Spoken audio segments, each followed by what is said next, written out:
ልዑልን ይሄ ነገር በጣም እልህ ውስጥ እንዲገባ አድርጎት ነበር። ነገር ግን ልዑልን ሰዋዊነት ስላለው ጥሩ ስራ ስለሚሰራ መጥፎ ነገር ሊያደርግ በምንም ተአምር አልፈለገም። ልዑል ዛሬ አሳልፎ ለአቤል አበበ ሰጥቶት ነበር። አበበ እንደምታውቁት በጣም አይናውጣና ምንም ነገር ቢያደርግ ምንም አይመስለው ሰው ነው። አቤልን ሲያየው ጊዜ ሁሉ ነገር ትቶ እንደ መጀመሪያ ሊሆን የፈለገው ግን በጣም አስደንጋጭው ነገር ብዙ ሚስጥሮችን ወጥተዋል። የአበበና እናት የተዘጋጀለት ድግስ በሉት እንጂ የተዘጋጀለትን ወጥመድ ዛሬ አፍጥጦታል።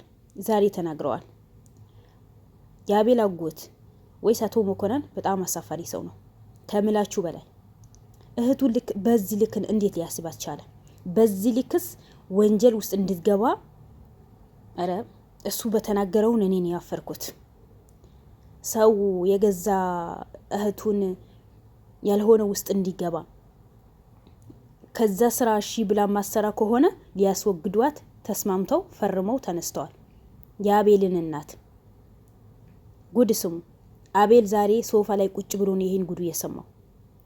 እኔና አቤቴን አስክሬን ተቀምጠዋል ጉድ አደረጉኝ ብሎ ወጣ ወረድ ሲል ሲራራጥ ለካ እናቱም ለማጥፋት እነሱ ሆነ ብለው ተነስተው ነበር ምንም ሳይመስላቸው። ይሄ በሙሉ ደግሞ የሚያደርገው መኮንን መሆኑን የተናገረው እኔን አንተ ቤት የገባሁት አንተ ለማጥመድ ነው እንጂ ብራጥቼ አይደለም። አሁንም ከዚህ ስራ ውጣ ብልክ ፈልህ ከፈለክ ካሽ ከፈለክ ምንድነው ቼክ ሊጻፍልህ ልክ ትላንት ልዑል እንዳለው እናንተ የስራ የማይረባ ስራ ነው። አንተም ጓደኛህን ያልሆነ ስራ ነው የምትሰሩት። ስለዚህ ከዚህ ስራ መውጣት አለባችሁ። እንደኛ ዘና ብላችሁ ኑሩ። ተራ እናቶችን ናቸው እኛ ሰብስበን ይሄ ሃይማኖት ውስጥ እንዲገቡ የምናደርገው ነው ያለው። ለዛውም እናቶችን ተራ ነው የተባሉት። እናቶችን ተራ ተብለዋል። እናት ወልዳ ባሳደገችበት ጥሩ ቦታ ባደረሰችበት እሱም እናት እኮ ነው የወለደችው። እንግዲህ ከእንጨት አልተፈጠረም። እናትን የምታክል ነገር ተራ ብሎ ነው የሚሳደበው። ያ ምንድነው? ምንም አይነት የሰው ስነ ምግባር ሲይላቸው ለሰውን ስለማያስቡ ህሊና የሚባል ነገር ስለሌላቸው ህሊናቸው ለብርን ስለሸጡ ነው ይህን ያህል አሳፋሪ የሆነ ድርጊት የሚናገሩት። ካፋቸው የሚወጣ ነገር ለመናገርም ለመስማት የሚቀፍ ነገር ነው የሚናገሩት። ስለዚህ አንተ ከፈለክ ለእኔ ዘበኛ ሁን እንጂ እኔ ለአንተ ዘበኛ መሆን ሰው አልነበርኩም። ብር የተረፈኝ ሰው ነኝ። ግን አንተ ለማጥመድ ስለፈለግ ነው ለአንተ ቤት ዘበኛ ሁኝ የገባውኝ። ሽንኩርት ቸርችል ቢለኝ አቶ መኮንንን አደርገዋለሁ። ምክንያቱም ከፍ ያለ ገንዘብ ነው የሚከፈለኝ። አንተ በሊያ ጉዳይ ላይ እጅህን አንሳ ቶ ስትባል እምቢ ስትል ነው ወጥመድ ውስጥ እንድትገባ ያደረግነ። እናትንም በዚህ በእኛ ነገር ላይ ማትሳተፍ ከሆነ ሁሉ ነገር ተዘጋጅቶላት ነበር። እዚህ ዓለም በቃኝ እንድትል እናደርጋት ነበር። ግን በማይረባ ታምራት እኔ እንድትይዙኝ ያደረጋችሁኝ። አሁንም ቢሆን እኔ ዛሬ ተያዝኩኝ ነገ ይወጣለሁ። ምናልባት መኮንን የሚፈጅበት 1 ሰዓት ስራ ነው ያለው። ምክንያቱም ብርህን ይጨነቅበት በብር ከፍ ይወጣለሁ። በዚህ ልክ ሀገራችን ላይ ህግ በብር ይሰራል ማለት ነው። ገብቷችኋል? ብር የሌለው ህግ አይከበርለትም። ብር የሌለው ማንም አይሰማው ማለት ነው አበበን እንዳለው። ስለዚህ አበበ ሙሉ የኢትዮጵያ ህዝብን እንዲጠየቅለት ማድረግ ነው ያለበት። ሙሽ አቤልና ልዑል ብቻ ሳይሆን ሙሉ ህዝብ በሱ ላይ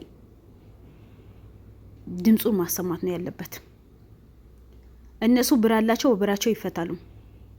ድሃው ደግሞ ምንም ነገር ብር ስለሌለው እንደፈለገ አመታትም 3 አመትም እድሜ ፍታህን ይታሰራል አለ ወንጀሉ። ብር የሌለው ሰው መብቱ አይከበርም ነው። እንደዚህ እኮ ነው። ባላደገች ሀገር መብት አትበል፣ ምንም አይነት ህግ የለም ነው ያለው። አስቡት። በዚህ ልክ እንደረቱ ነፍቶ በሚዲያ የሚናገረው ምን ቢተማመን ነው? በምን ሁኔታ ነው? እንዴት ሊሆንስ ቻለ? ማን ናቸው እነሱ? ከየት ነው የመጡት? እነሱ ኢትዮጵያዊ አይደሉም ወይ? ለምን በዚህ ልክ ሀገራችን ላይ ዝቅ አድርገው ሰውን እንዳይኖር ዛሬ ብታሰር ነገ ይወጣለሁ የሚል በዚህ ልክ ደረቱ ነፍቶ የሚናገርበት እንዴት? በምን ሁኔታ? ማንኛው ሰው ከህግ በታች ነው እንጂ ከህግ በላይ አይደለም። ገብቷችኋል? ማንኛው ሰው ከህግ በታች ነው። ህግን ያዘዘው ነገር መስራት አለበት።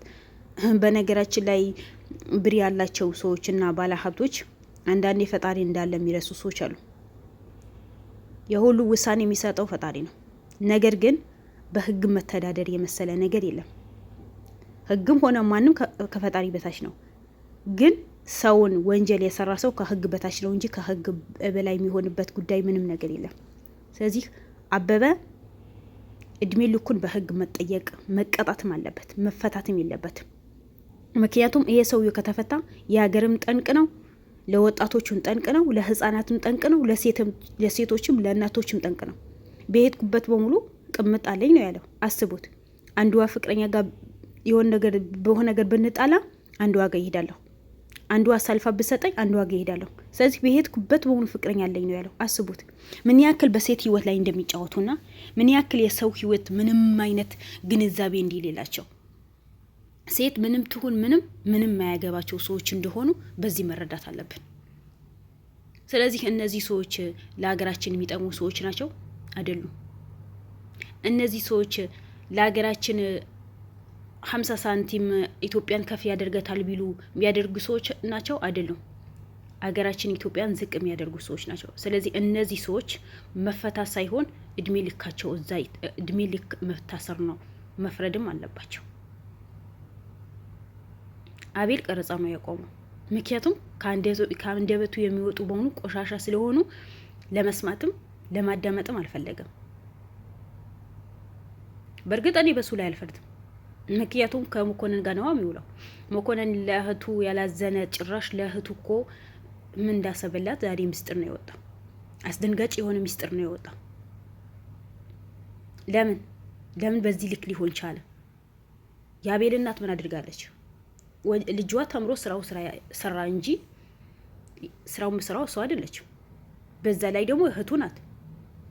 እንዴት በእህቱ ላይ ሰው በዚህ ልክ ይጨክናል? ወዴት ያመራን ነው? ወዴት ይሄድን ነው? እስከ መቼ በዚህ ልክ በሰው ጨክነን እንኖራለን? ለምንድን ነው ቤተሰባችን እንዲነካብን ካልፈለግን የሰውን ቤተሰብ ለምን እንነካለን? አቤል እናት አጠፋዋትን ጥቅማቸው ምንድን ነው? ድርጅታቸው ከፍ አይል፣ ድርጅታቸው የሚቀንስ ነገር የለም።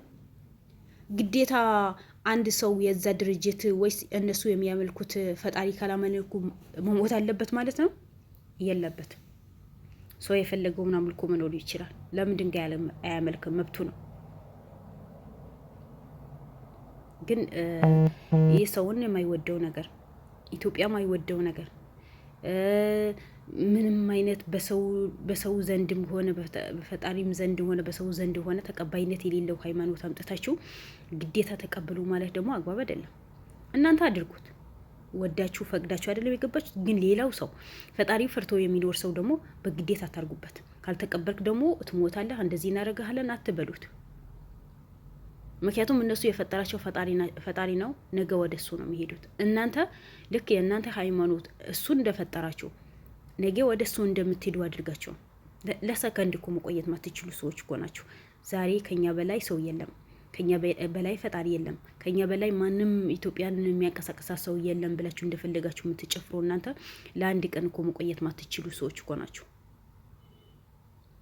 ለማንኛውም አቤል በዚህ ልክን